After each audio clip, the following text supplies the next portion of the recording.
And Senator Aucoin. Merci. Thank you. When new regulations are introduced, like will be the case here, now how do those costs get passed on to the consumers? Can you comment on that?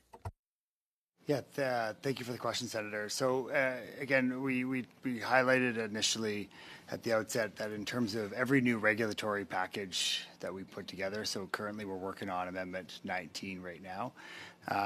We are primarily looking at the work that we do with regard to our stakeholder engagement through the regulatory impact assessment statement to remove those lowest performing products. Again, as my colleague had mentioned, overall the cumulative savings for Canadians have been quite significant over the years of our regulations. So really, it's about removing the lowest performing products. We want to ensure that any amendment to the regulations that we make are certainly in the spirit of affordability for Canadians, and that really is our primary focus with any amendment. Ma deuxième question, c'est My second question, will there be immediate repercussions on former products, that is to say ones that consumers have right now, when the new act or regulations will come into force? Someone who already has a product, could they be penalized by these new regulations? Or will the new regulations only be in effect for new products that will be consumed? It's not clear to me. Products. They're for products that are, the Energy Efficiency Act is trade and commerce, so as touched on earlier, it's for products that are crossing the border, it's for new products that are coming into the marketplace. Et enfin,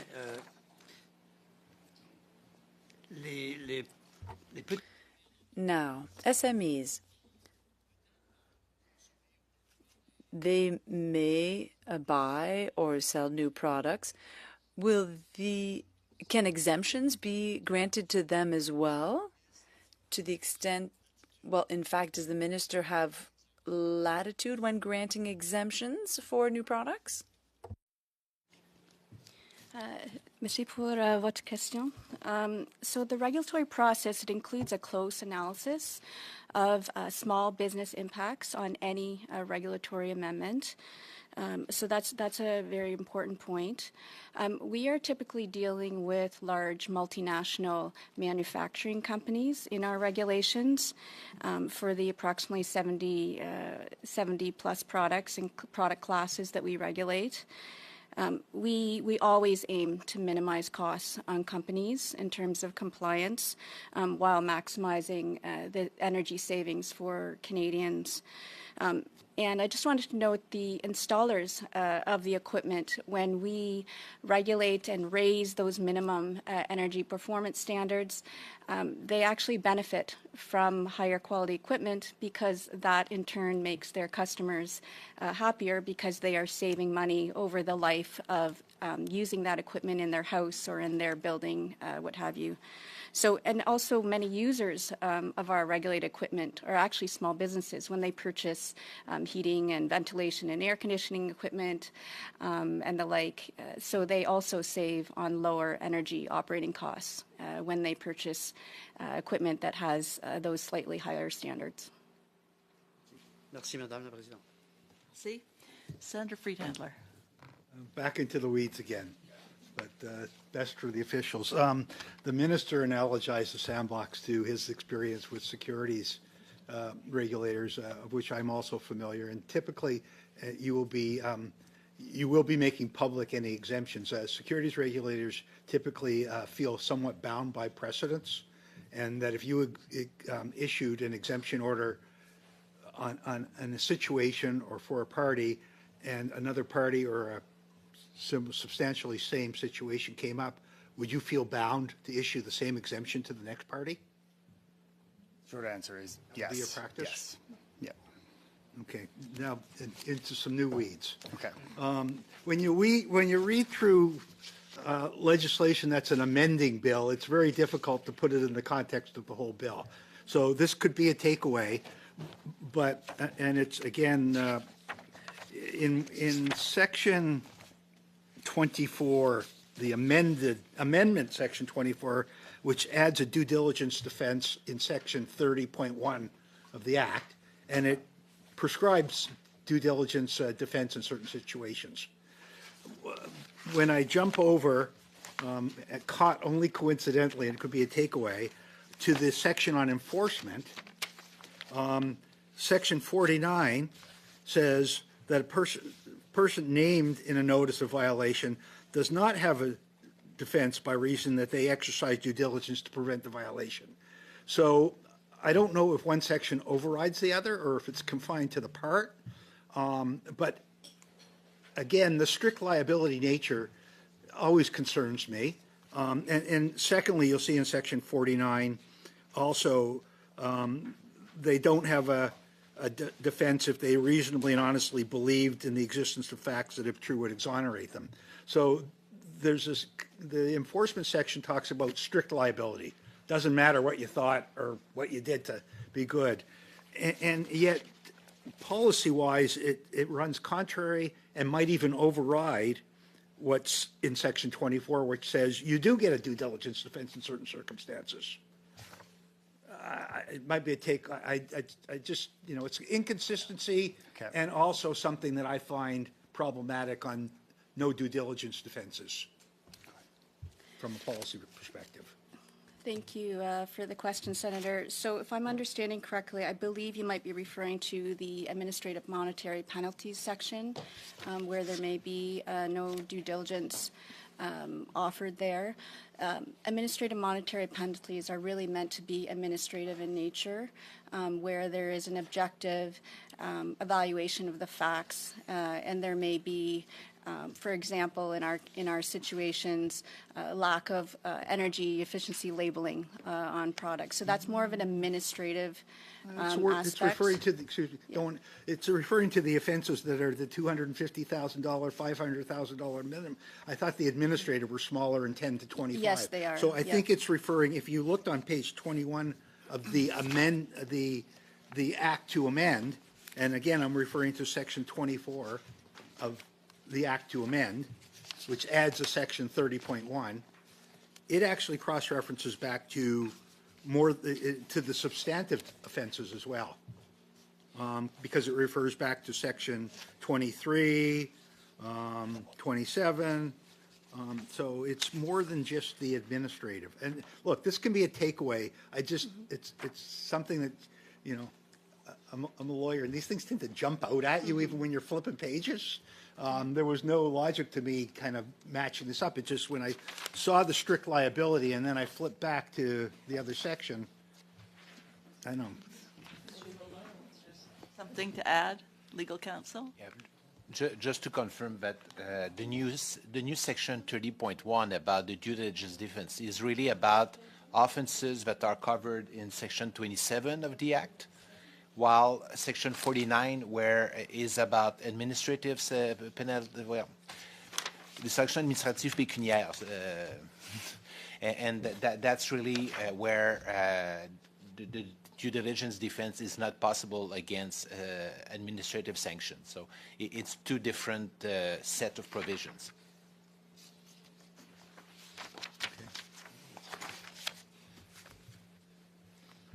Would you like something in writing, Senator Friedhandler, or are you okay? I think I need to look at a consolidated amendment and just be able to read it in its entirety to make sure it's clear to me. Okay. Senator Coyle. Thank you. So Bill S4 would add to the Act's purpose an objective which says to foster collaboration with Indigenous peoples. And it introduces new tools that would expand the types of standards, information requirements, et cetera. So I'm just really curious, what would that actually look like? What would foster collaboration with Indigenous peoples in practical terms related to this? Thank you for the question, Senator. You know, as we highlighted at the beginning, the Act has not been amended for some time, and we wanted to make sure that we did add, you know, purpose clause to the legislation. So in terms of our, you know, what that is, what that details in terms of the sort of the specific activities is to outline the range of, different activities that we do in the promotion and support of energy efficiency. So with regard to Indigenous peoples, while the Act itself doesn't talk specifically about, collaboration with Indigenous peoples, it is a significant part of the work that we do with regard to promoting energy efficiency, through our programming, specifically, and work that we do directly with communities in ensuring that Indigenous communities around the country are able to benefit from our energy efficiency programming and lower costs that come through our programming as well as our regulations. So it's something that you're already doing, but it isn't, Exactly. isn't stated yet in the Act. So we wanted to make sure that that was clear in terms of the scope and the broad range of work that we do in energy efficiency, and that it is clearly defined in the Act. Yes, thank you. Good to know. Thank you. Senator McCallum. Thank you, Madam Chair. I wanted to go to clause 2.2A, where you're going to expand the definition to the durability of the product. So it's on page 1. When we look at appliances, it's a business, and you said that you would be looking at business realities, but they are market-based. And if appliances are energy efficient, but not durable, as they used to be. So I had a fridge for 30 years, and now washers, dryers, they're gone in like 5 years. So, and they end up in the landfill. That causes other problems.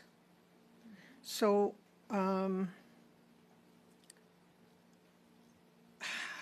how will this bill deal with that? Or do you think, I think the question, one of the questions is, are there elements of the broadened definition that you think should be treated as a separate category from energy efficiency? I'm just trying to see, the landfills, a lot of them are located near Indigenous peoples.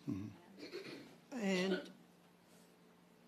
when I go to the landfill, it's just like mountains of appliances. So have you thought about that, and how do you think that could be dealt with, properly? Thank you for the question, Senator. So certainly in terms of Bill S4 and the addition of the specificity around the types of standards that we could regulate through energy efficiency regulations, and again, they would come into force through regulations, is durability of products, being a key part of that. So as we potentially could model our regulations, using kind of warranty of products, and ensuring that, the life span of products, are taken into account as we consider energy efficiency. Because you're right, in terms of products, and you use the example of landfills and products that are not lasting long. Every product that is made is using energy, and so products that are lasting longer would use less energy in terms of the production of those products. So by being able to specify that our regulations could look at durability specifically as a key element of energy efficiency is what the intent of the added specificity around durability specifically would do. Can I have? Okay, when we look at the collaboration with First Nations, Métis, and Inuit, and we're looking at 70% now with the hydroelectricity, that I work with hydro-impacted communities. So I'm concerned about that statement because like Manitoba Hydro is 500 million in the hole this year. And people are wanting more dams, and it's like, okay, but don't build them up north. Build them in the south where people are using that electricity. And so, when he said, or what the minister said, there is less use of energy with this bill. I'm trying to figure out how that is going to impact hydroelectricity. Do you know what I'm saying? I'm trying to clear my head with that, so. Okay, well, and I would have to, defer, specific questions to colleagues that work on the sort of the supply and production side. But certainly to the question, and Senator Galvez asked a similar question as well, too, with regard to kind of the relationship between, the supply of energy and the energy that we don't use. Certainly this bill is looking at, using less energy. So that relationship with overall supply is very close, and the work that the government would be doing in the development of an electricity strategy and generation would look right alongside that in terms of energy efficiency and the intent of this legislation and the associated regulations are to look at areas where we can use less energy with regard to products and that is the intent, and certainly, where we do make amendments to increase the ability to save Canadians money and to use less energy. Yeah, okay, thank you. Thank you for the question. Senatress Yuans. Merci, Madame la Présidente. Thank you, Madam Chair. I'd like to continue on with Senator McCallum's question. When I read the bill, and when I see that S4 reinforces all energy assessment tools, I thought that a good part of a product's impact is it comes at the end of its useful life, when things are dismantled or transported.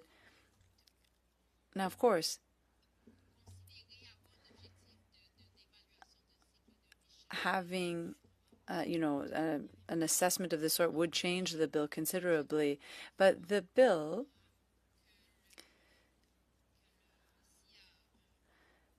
provides for a case where there's a dealer or a commercial entity who is caught. Well, that would mean, eliminating or dismantling a product. For this part, when there's a consequence for a dealer or a commercial entity, does the government intend to consider the entire life cycle and all of the energy connected to that life cycle when making a decision or when developing certain requirements or regulations for dealers or commercial entities? Question, Senator, and maybe to use the question that Senator Wilson used at the end, to clarify that products are being looked at the border. So this is a trade and commerce legislation. We are looking. We are inspecting products that are coming across the border and to ensure that they do meet our minimum energy performance standards. In terms of regulations that are being developed on or amended and regulations on new products. We are looking holistically in the development of those regulations to ensure that changes that are being made are in the best interest of Canadians and supporting affordability overall. So yes. Okay. Pour avoir une autre question? Oui. May I have another question? Yes. I like this question of timelines. There are two transitory provisions. Let me see if I can find the right question here. In the provisions around the transition, are there requirements? Just a moment, I'm looking for it. There's a 6-month time period that is allowed. Let me just find the exact spot here.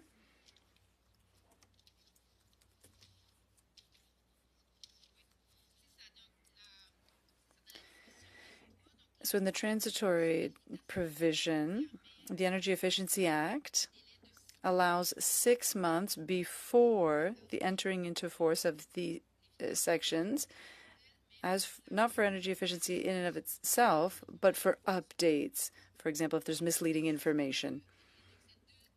So these two transitory provisions, they grant 6 months before coming into force. Can you specify how the department decided on this period as being appropriate? And do you think that this window of time is enough for people to comply in a efficient way? And then are there risks that this wait time be too long for some provisions to be duly applied? It's referred to in terms of the quick responses. So that's one aspect which, is determined to be, again, a short-term exemption, in terms of products that could come into the marketplace to, for emergency situations. 6 months in terms of, the time period, if we're talking about, where we would be looking at it 6 months from royal assent to when, powers would come into force.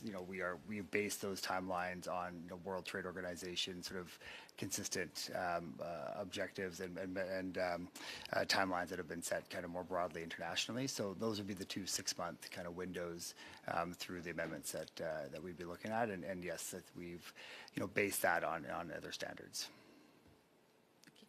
Merci. Senator Galvez. Merci, Madame. So Bill S4 expand the exemption powers in the name of innovation. But to be frank and honest, a lot of innovation has already been done in many products, especially and particularly with respect to the electrodomestics and electricity controls, like the thermostat and the thermopump and all of these. So we have refrigerators, we have stoves, we have all kinds of already built innovation. We are behind because in Europe, when you buy a dishwasher or a washing machine, it already says A, B, C, D, and depending on its energy efficiency. So I'm worried about that. These exceptions are given in the name of innovation. But what innovation? Because innovation, it's already done. And so it brings me to the question of the safeguard principles. And so I know you said about there should be no exception below baseline. That's what you said. But there are many others, Innovation must mean superior performance. It cannot mean lower. It should be time limited and conditional because things change. Transparency. And it should actually do an impact. So we should have a number for the impact that the performance that it will cause in the energy savings. Are you taking care of that in S4? Go ahead, Lori. Yeah. So just to clarify, for the products that we regulate, which are approximately 70, if that product can be tested to our test standard that's outlined in our regulations, there is no need for an exemption. So all of those products, the heat pumps that you're mentioning, air conditioners, lighting, if those products can be tested to our test standard, they need to meet our minimum energy performance standards. It's just on the rare occasion where there may be a product that meets the definition in our regulations and it can't be tested. Maybe there's a feature that is missing or a feature that has been added where it can't be tested to the test standard. In those situations, we can give a time-limited exemption, provided it meets those 4 criteria that are outlined in the Act. To give you a concrete example, in the past, there was a clothes dryer that was a heat pump. And in our test standard, that innovative product could not be tested according to our test standard. So we couldn't allow those higher efficient products into our country because the manufacturer was not able to test. Since that time, if we had had a regulatory sandbox, we could have given time-limited exemption. But at the time we didn't, so we couldn't. Since that time, though, our test standards have caught up. So those clothes dryer heat pumps can be tested to our test standards, and they are amongst the most efficient products in that category. So can you give an example of an innovation that can be done in Canada that has not been done elsewhere, for which an exception will be given? Well, the most concrete example I have is the one that I just cited, where it was a heat pump clothes dryer. It didn't have a vent, and so our test standard needed to be a vented product. And in that case, it was not allowed into the country for the time period until our test standard did catch up. So that's a very concrete example. Okay, thank you. Are there any other? Senator Friedhandler? You No, know, that's okay. But as I kind of get more tuned into what's going on with this legislation, are there products, because this addresses imported products and products that are moved interprovincially, because that's where your constitutional authority is. You wouldn't have any authority over a product that was manufactured and sold within a province and not exported. Does that situation exist? And do you have concerns, or is there cooperation with provinces on regulation in that manner? Go ahead, Valerie. So thank you for your question, Senator. Yes, we very much have close cooperation with the 6 regulating provinces that have energy efficiency regulations on their own. Those are British Columbia, Manitoba, Ontario, New Brunswick, Nova Scotia, and Quebec. So we actually meet with those provinces monthly. Originally under the umbrella of the Reconciliation and Regulatory Cooperation Table, and now we meet under the umbrella of the Standing Committee on Energy Efficiency. That cooperation and that partnership has been so successful that to date almost all of our regulatory standards are harmonized with the provinces. So to your knowledge, there aren't products that are manufactured and sold simply within a province because of the issues that are subject to the federal regulatory standards? I wouldn't be able to answer that. That would be a question for the provinces. But like I said, our standards, our minimum energy performance standards, are largely harmonized between those provinces and ourselves.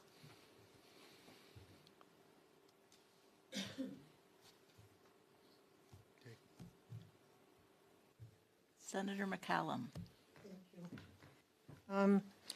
When I looked through Senator Wilson's speech, he really made very strong points about the energy savings that he saw and that he was able to, through the port, right?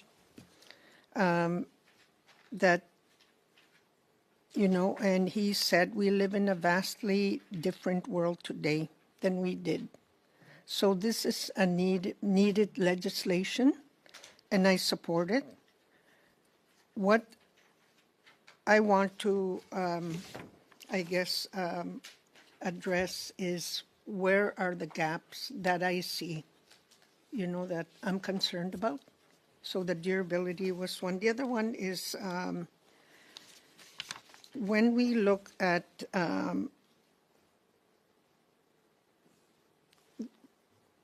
First Nations people, that's who I am, living up north, and facing energy poverty. It's amazing that they live right where energy is being produced, and they have the highest costs.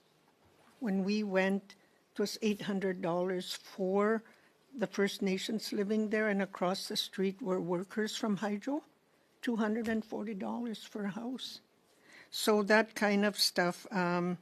So these changes would lower energy consumption and bills over time, which is, you know, that's what you want. But for households facing energy poverty, the key question is whether the amended framework reduces bills without creating affordability barriers, such as higher upfront.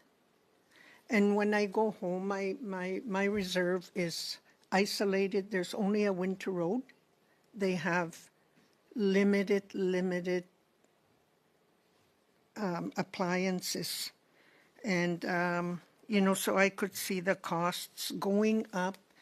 And when the businesses are going to, they have to change what's happening.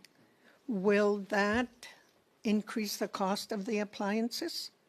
And then how, like I'm looking at, would it increase upfront costs for consumers? And how material could those costs be for lower income households in rural, northern, and remote communities? And does Bill S4 contain tools that would help address affordability barriers directly? So when I look at that, why I'm asking the question is that you still have the opportunity to tighten the bill, and to make it lessen the gaps, I guess. So. Yeah. Well, thank you for the question, Senator. And you highlighted areas or, alluded to areas where we are, closing gaps as well, too. One thing we have not talked about today in terms of the discussion is the capturing of online sales. We're trying to level the playing field overall and ensure that, products that are being purchased by Canadians, whether they're purchasing them through their regular stores in Canada or whether they are purchasing them through online, companies are abiding by the same energy efficiency standards. In terms of the standards, that we're setting and the regulations that we amend on a regular basis, ensuring that those lowest performing products are removed out of the marketplace. So in terms of the regulatory impact assessment statement and the work that we do with in terms of consultations on our regulations, is we're considering that whole life cycle cost of products. So ensuring that upfront costs as well as the ongoing operating costs. Like you highlighted durability, which is an area that we think has both potential in the short term, but also looking to future-proof our act as well too.